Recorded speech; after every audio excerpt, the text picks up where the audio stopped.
watched a few different clips from the movie and answered some comprehension style questions. Yesterday you were focusing on chapter 20 with Stanley, Mr. Sir and the very scary warden. So today we are on chapter 21. So I'm going to be reading the chapter, pausing, asking you questions, then I want you to answer the questions and then you can check the answers and see how you've got on. So, chapter 21. So he's just left his meeting with the warden after she scratched Mr. Sir. It was a long walk back to his hole. Stanley looked through the haze and heat and dirt at the other boys, lowering and raising their shovels. Group D was the furthest away. He realised that once again he would be digging long after everyone else had quit. Why would he be digging longer than everybody else? Think about what's just happened. He hoped to finish before Mr. Sir had recovered. He didn't want to be there alone with Mr. Sir. Walking across the desolate wasteland, Stanley thought about his great-grandfather, not the pig stealer, but the pig stealer's son, the one who was robbed by Kissing Kate Barlow. Now, we don't know much about Kissing Kate Barlow yet, but we do know that she was an... Can you remember the word? Right at the beginning of the book. Describes someone who's quite naughty. He tried to imagine how it must have felt after Kissing Kate had stranded his grandfather in the desert. It probably wasn't a whole lot different from the way he felt himself now. Kate Barlow had left his great-grandfather to face the hot, barren desert, and the warden had left Stanley to face Mr. Sir.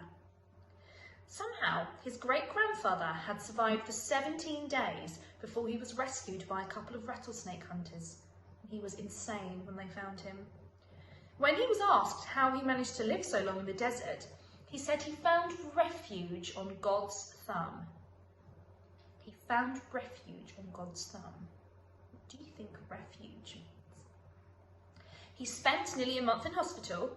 He ended up marrying one of the nurses, and nobody ever knew what he meant by God's thumb, including himself. Well, I guess he was insane at the time, wasn't he? Stanley heard a twitching sound. He stopped in mid-step with one foot still in the air. A rattlesnake lay coiled beneath his foot, its tail pointed upward, rattling. Stanley backed his leg away and then turned and ran. The rattlesnake didn't chase after him. It had rattled its tail to warn him to stay away. Thanks for the warning, Stanley whispered as his heart pounded. The rattlesnake would have been a lot more dangerous if it didn't have a rattle. Hey, caveman, called Armpit. You're still alive. What'd the warden say? Asked X-Ray. What'd you tell her? Asked Magnet. Well, I told her that I stole the sea, said Stanley. Good going, said Magnet. What did she do? Asked Zigzag. Stanley shrugged one shoulder.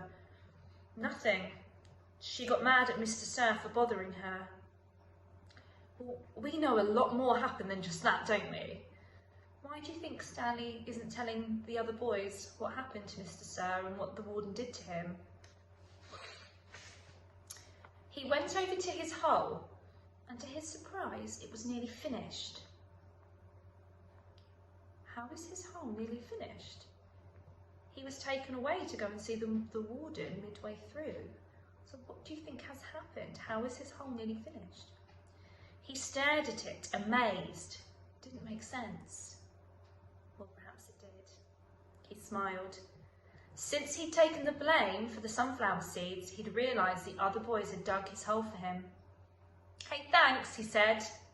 Don't look at me, said X-Ray. Confused, Stanley looked around, from Magnet to Armpit to Zigzag to Squid. None of them took the credit for it. Then he turned to Zero, who had been quietly digging in his hole since Stanley's return. Zero's hole was a lot smaller than the others. A lovely bit of show not tell here.